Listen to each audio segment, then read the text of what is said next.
today I thought I'd work on some transparencies or deli paper.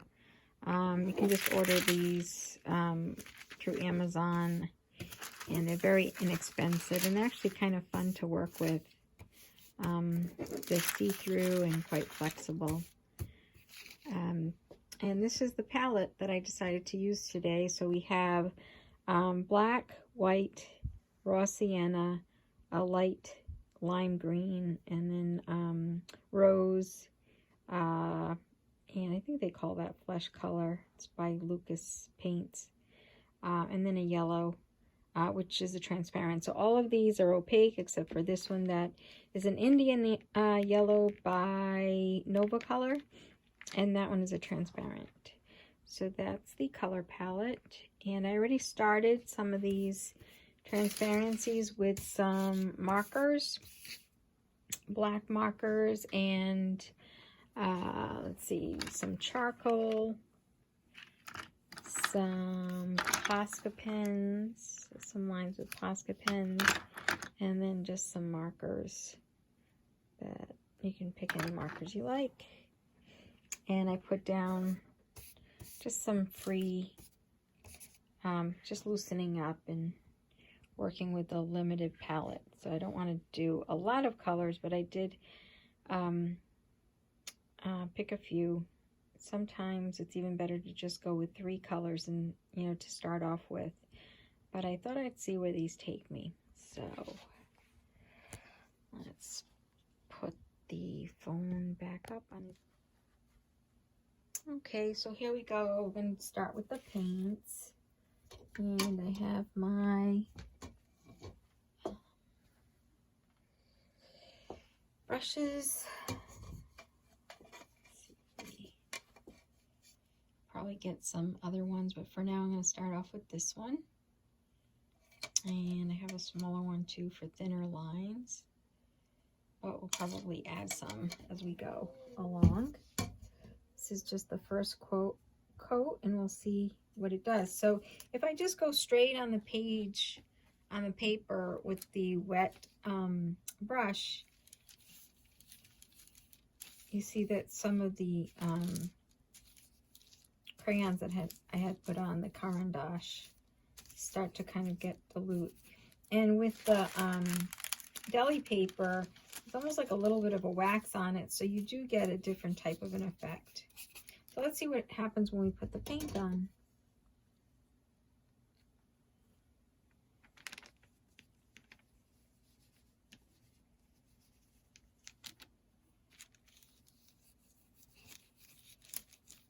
And because the Caran d'Ache are water soluble, they start to mix with the paint that you put on, which is a nice effect. And I'm not even going to clean the brush. I just go right into my next color. And what that does is it blends the colors together and it harmonizes the painting so that you have a little bit of each color in the other paints. By doing that, it's an easy way of harmonizing the painting. You still get the pink, you still get the difference in the color itself. And I go right into the green. So generally the rule of thumb is to try to stick to the warm colors first so that you don't create mud. So this works well if you do that, but you can always, if you're trying to create a different color, you can certainly go right into that other color. So if I were to just dab into the green, and this green is it's a warm green, it would still be considered a cool color because it's green, but it is a warm green.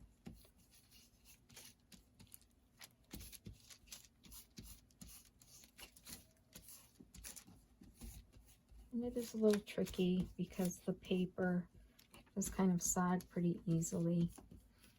But the idea is not to create a painting with these, but to create collage papers that you can use in a painting in the future. And this is just the first layer, so it's just about getting paint on paper. I'm going to the raw sienna.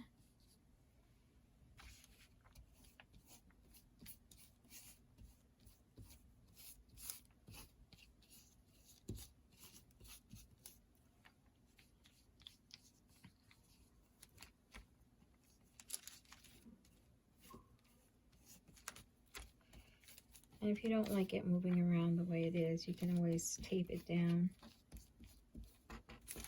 Now, I often work on the easel, so usually I tape these down.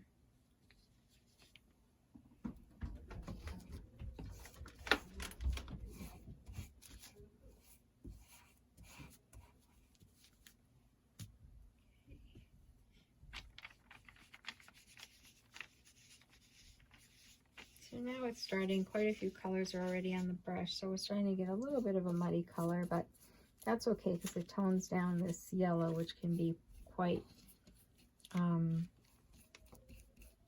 quite vibrant. And if we add a little bit of white to that, let's see what happens with that. Almost like a sunny glow kind of thing. So as soon as you add the white, and this white is an opaque, it will make that transparent Indian yellow opaque as well.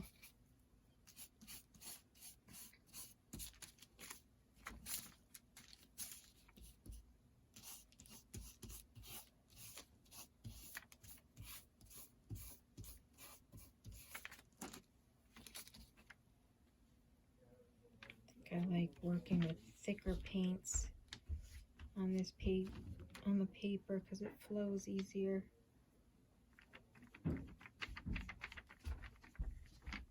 And I just mean like a lot of paint on the brush.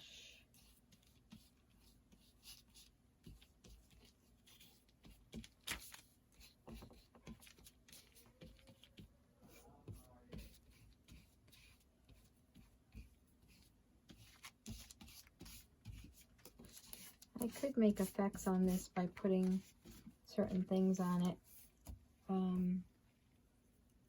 So if we get, say, even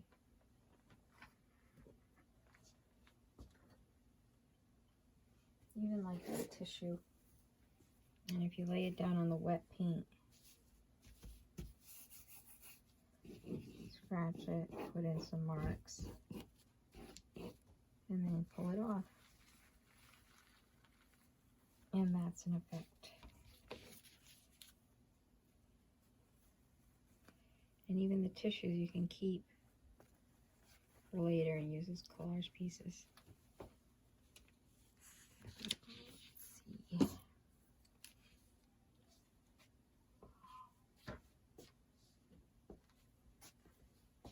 And normally on regular paper you don't have to be careful, but this paper tears pretty easily, so to create the marks you just have to be delicate.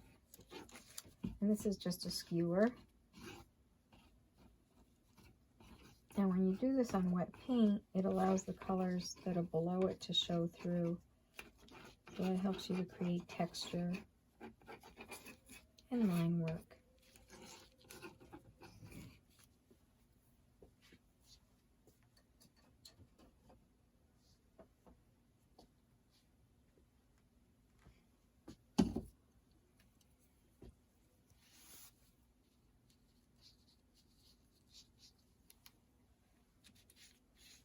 So it is tricky to get the edges with this paper when it's not glued down, or taped down I should say, because it moves around quite a bit and you have to hold it. So I would recommend taping it down. But you still have to be careful with the how fragile it is. Pretty delicate.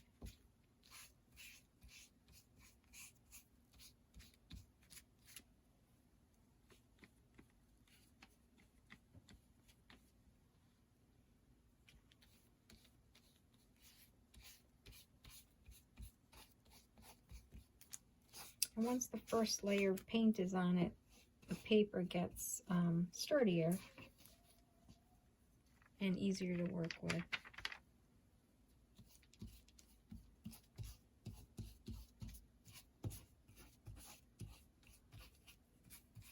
I almost feel like this has the feel of leaves on the ground falling from the trees, and they're all different colors and shades. They always have that warm glow to them when the sun hits them. And I think that's what inspired this choice of palette for me.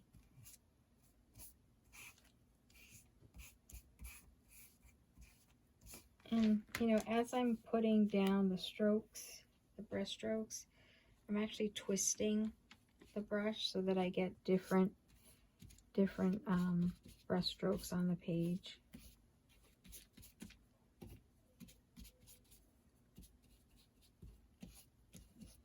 And that creates different effects, so you can just twist it on the page like that.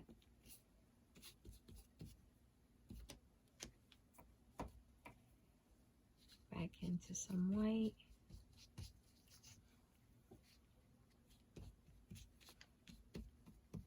And again, I didn't clean the brush. I just dipped it in with whatever colors were already on the brush, and that kind of tones down the white so it's not so stark.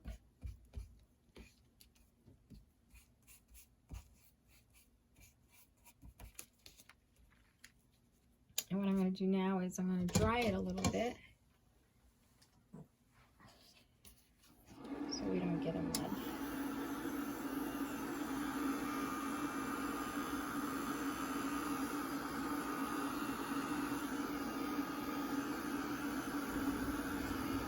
Maybe a whole bunch of petals, flower petals.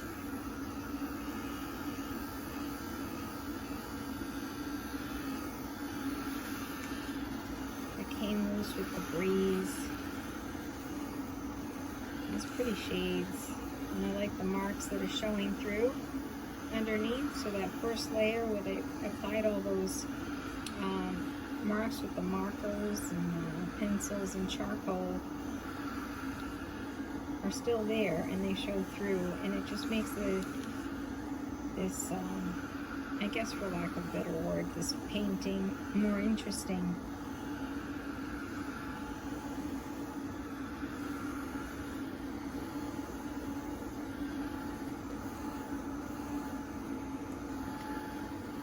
I can already tell that the page is feeling a little sturdier.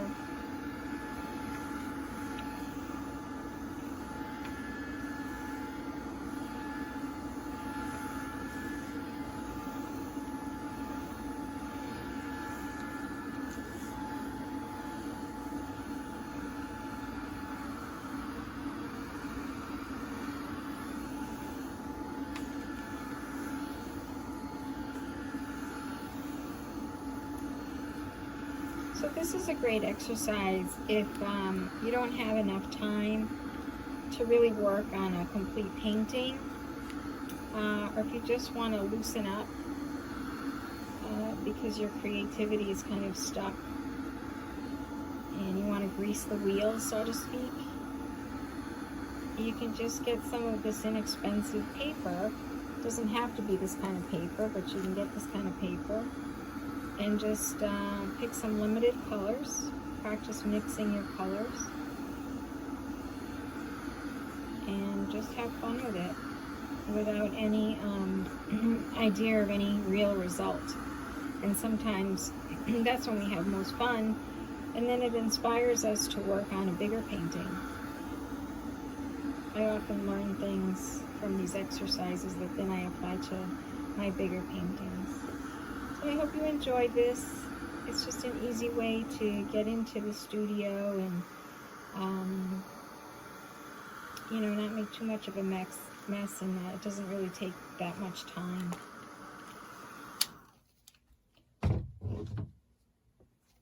And let's get a close-up.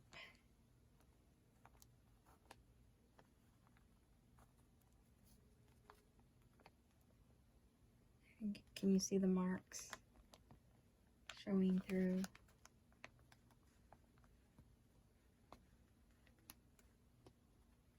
Well, Enjoy!